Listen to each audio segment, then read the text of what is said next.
What's going on, everybody? It's Matt with American 4WD. Hope you're having an awesome day. Look who's here. Hey!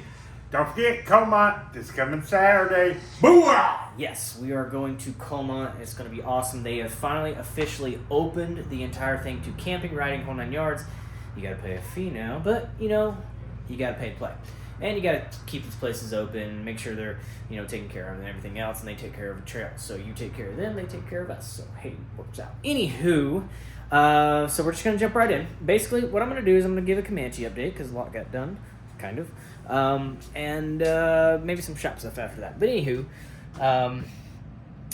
so let's start here. So the Comanche, in my last video, I kind of said that it was going to go home. Well, it did.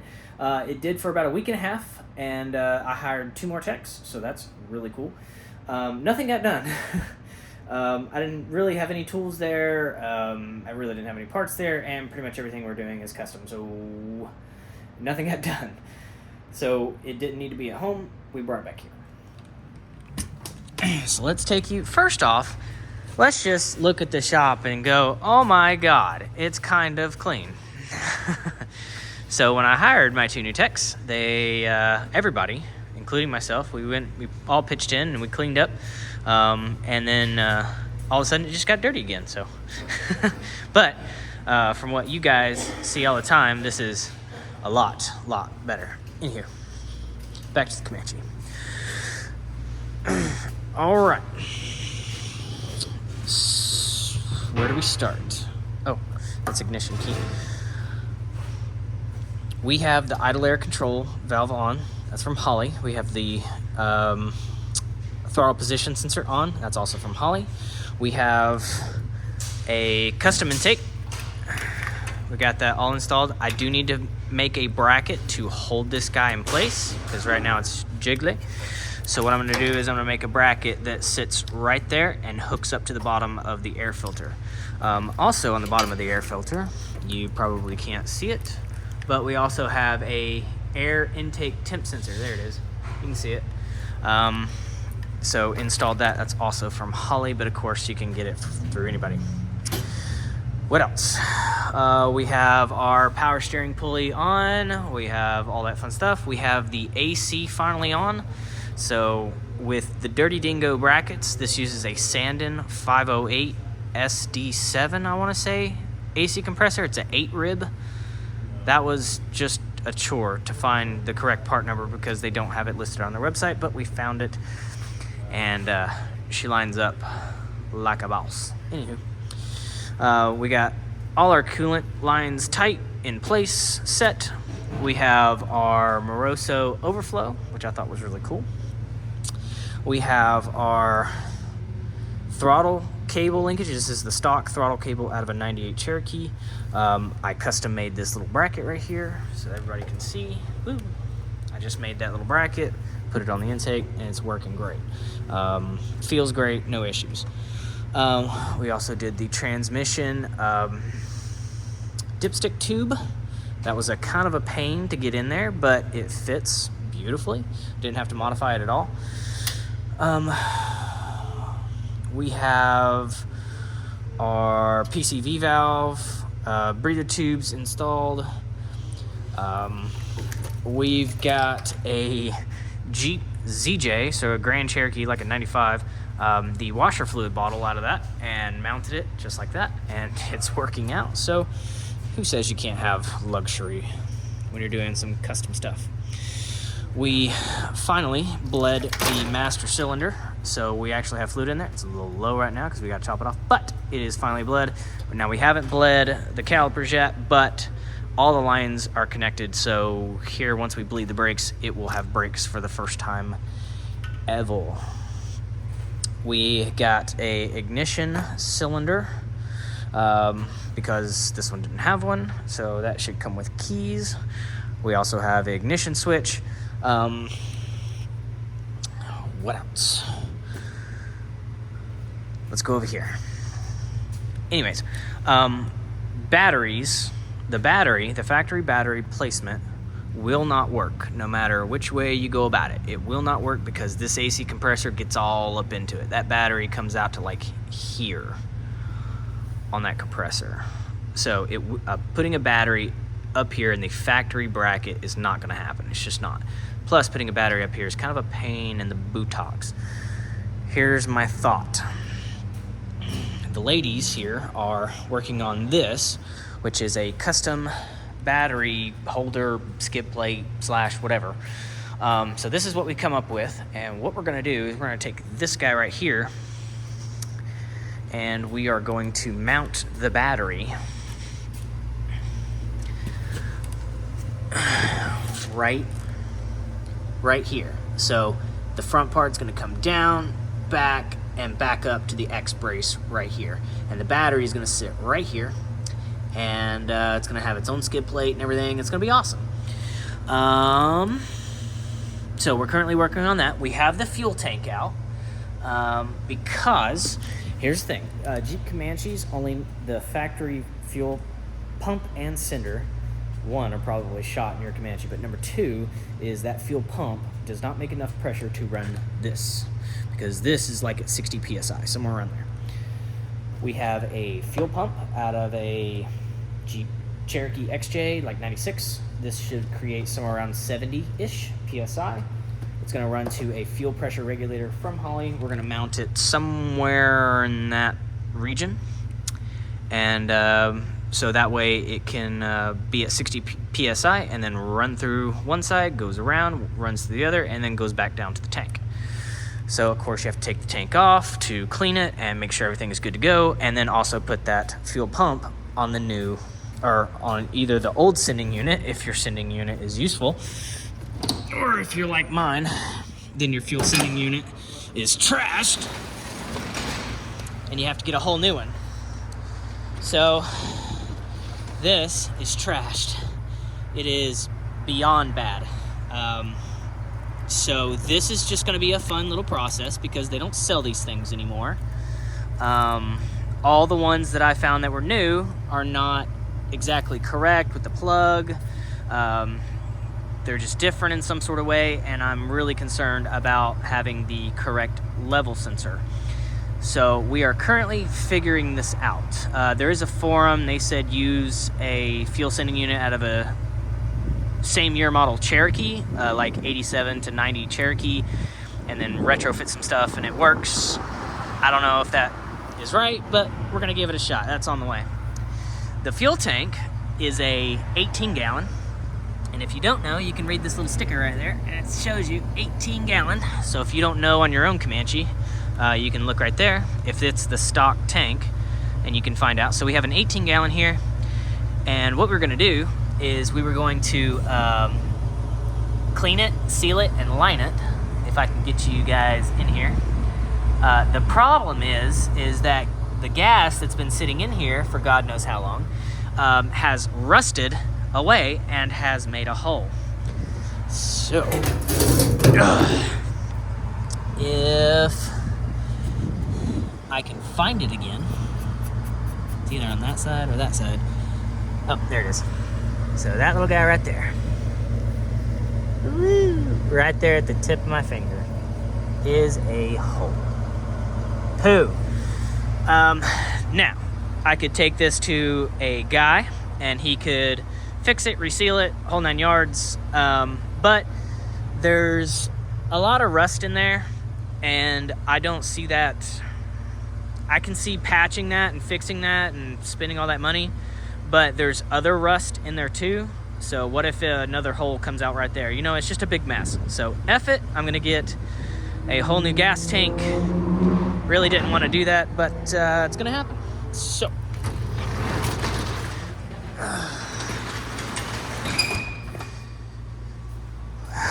the next thing is, you remember last video, these guys, how they looked? Well, check these out now. We have cleaned them.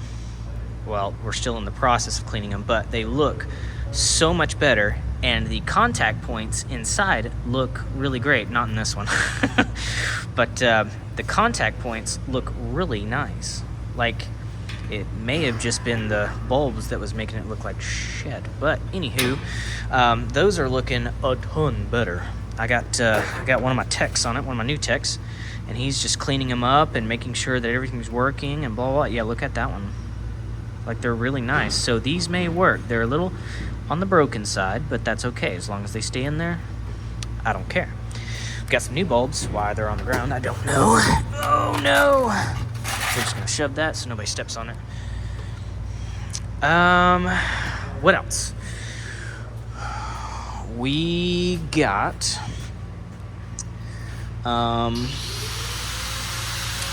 as far as the battery goes, we have a yellow top Optima battery, and that's going to be able to tilt. I mean, hell, you can mount them upside down if you want to, so we can tilt that into that bracket so that guy can be sitting long ways like this, slightly out of tilt, and be totally fine.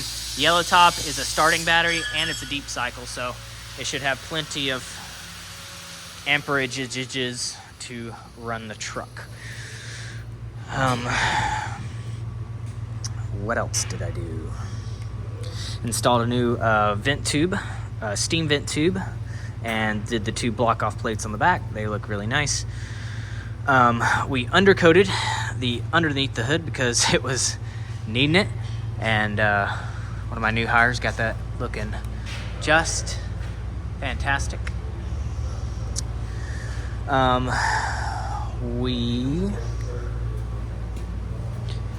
What else have we done? We now have a steering wheel. Oh, yeah. The hub was wrong, so we got the correct hub for the steering wheel. So now the steering wheel is on there. It's not, fully on there because we want to be able to take it off. This is not a quick release, so we want to make sure we can take it off, put the dash on here and everything else. What else did we do? It feels like so much more. Oh, because the exhaust, of how I had to route the exhaust. Remember, both exhausts come over here. So this exhaust and this exhaust both run over here, and they run back. We went ahead and put a few more layers of sound deadening down to try to keep that heat away, and I might make some sort of custom heat shield that goes over top of it, but we put a couple more layers down just to keep the heat out of it as best we can. Anywho.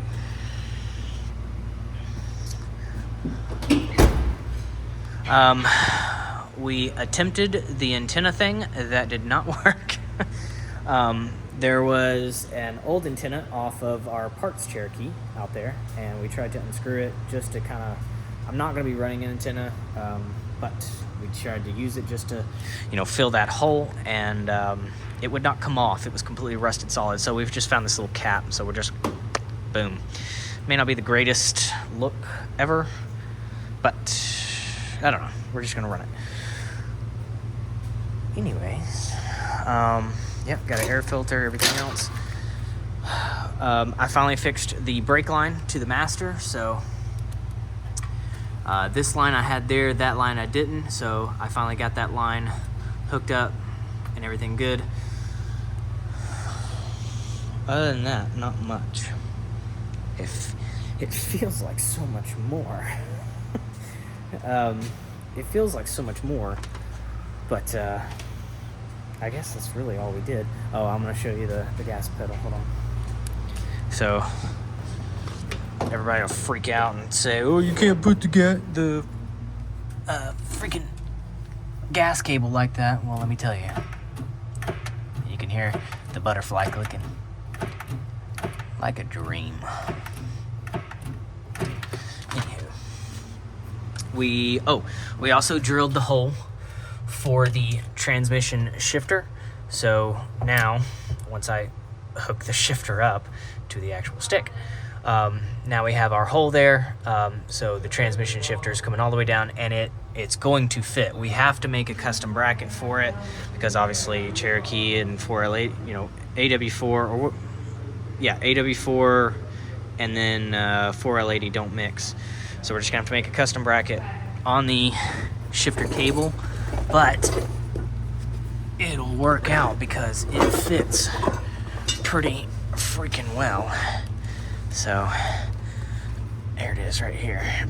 So I don't have it popped onto that, it's just kind of resting on it, but you can see how much more room, like if I put it over top of the bell housing, I mean, we can really get some swing out of this thing, so it should be fine.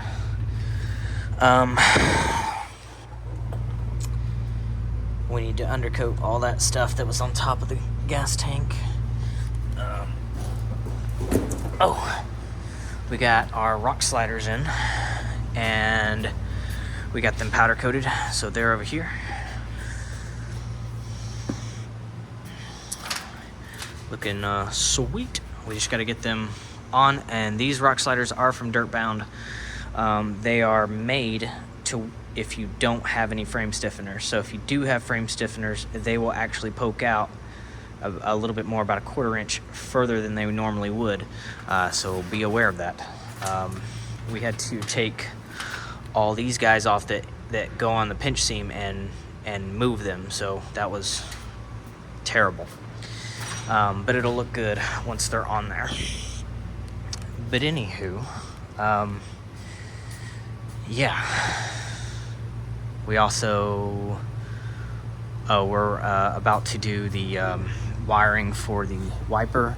So I just cut the old harness off the wiper instead of getting under there and unplugging it and whatever. So this is the wiring harness for the, I don't know why it's stuck, but anyways, pretty much what we're gonna do is we're gonna yank all that stuff out, and we're gonna pop this in and plug it all up and everything, and that'll give us washer fluid, give us windshield wipers, everything. As far as other stuff in the shop goes, we have a 1974 Ford F-250, and we have been working hard on this thing. If you remember, it was a giant piece of crap. Well, now we have completely cleaned it up, pressure washed it, cleaned it, buffed it, and we did an undercoating, complete undercoating, all the way down. So it's nice and pretty now. You can see a little bit of pitting from the rust, but you know, that's okay. We didn't really see any real thin spots or feel any real thin spots. So it's more or less just years of surface rust. But everything is clean. Everything's been touched. Everything's been washed. We got the old exhaust out of there, the axles out of there. The old suspension was just decrepit. It was jacked up. Like, the center pins was broken off, so when we took this leaf spring down, the leaves just fell everywhere. The bolts were seized in them, so we couldn't get them out. The shackles were just having a hard time. They were just done. The bushings were completely blown out of everything. The U-bolt bolts, or the U-bolts, we had to cut them off. The old shocks were not doing anything. So it's just been a long, fun little process. So now we have Skyjacker's 2-inch lift kit on top of what's of a highboy. So this truck will have a 4-inch lift kit, maybe a little bit more. So new leaf springs, new shackles, new bolts, new shocks, front and rear, new brake lines, you name it, it's getting it. We also did a complete steering conversion. I forgot who makes this. But anyways, we have a actual steering box now. It comes with a new sector shaft and everything else. And it gives you kind of way better steering ability than the stock stuff that pokes through right there. And we've got new arms for the kingpin and everything else. We took the axles out. We blasted them. Had them powder coated. Again, a little bit of pitting, but nothing crazy. It looks fine. It'll work fine.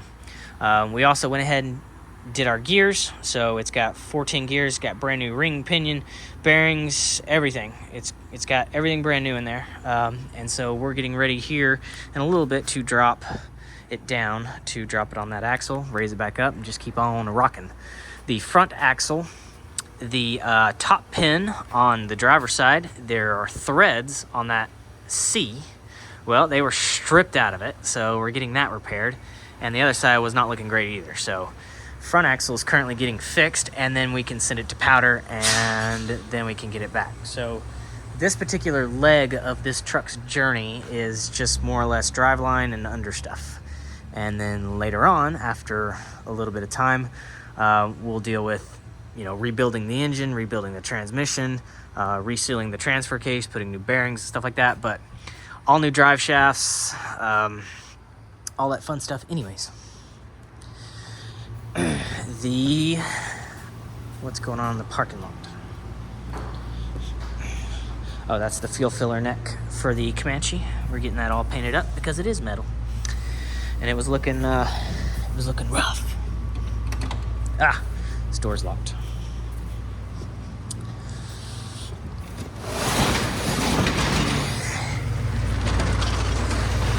The Bronco's getting there. We did a little bit of AC work to it and get that all sorted. And now AC is working fine. Fans are blowing, staying cool. Loving it, loving life. So we are just about completely done. We did all our interior stuff on it. She's rocking. Listen to that baby purr. Battery issue. Found out the battery was junk. Put a new battery in it, rock and roll. A 2-inch Rancho lift. A new transmission because the transmission exploded.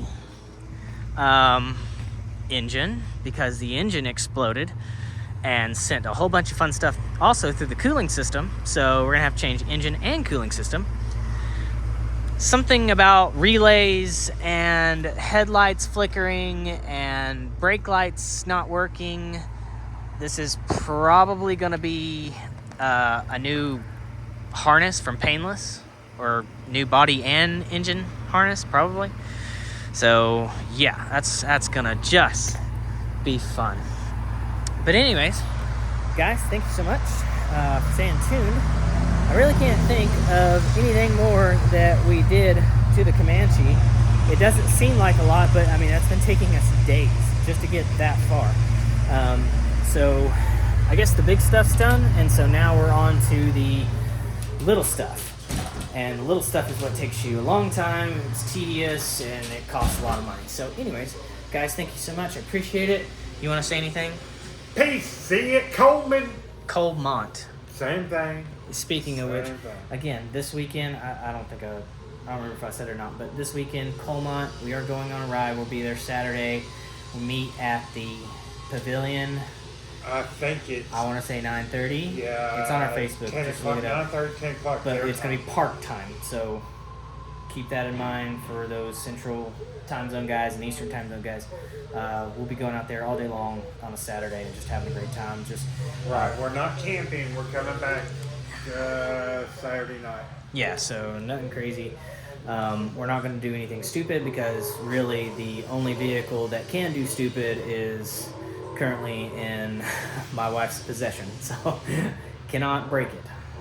Even though I cannot break it further until at least we have a secondary vehicle, which may not be for a while. But anyways, guys, I appreciate it. Thanks so much. We'll see you later.